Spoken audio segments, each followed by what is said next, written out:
Hey, what's up, guys? My name's John Erickson, reading for the role of the dealer.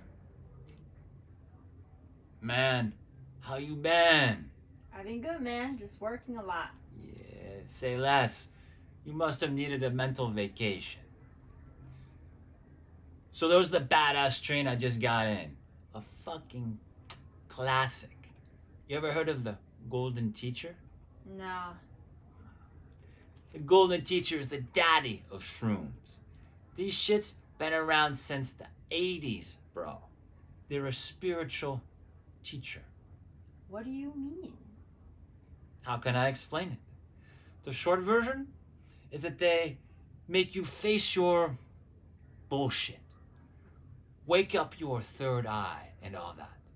Takes you to a spiritual place and drops you off with the Golden Teacher. Interesting. Have you met the Golden Teacher? Once.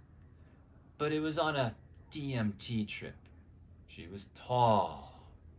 Really, really tall. All gold. She kind of like glowed.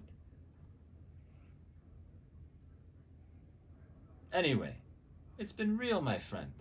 Money is calling. Cha-ching!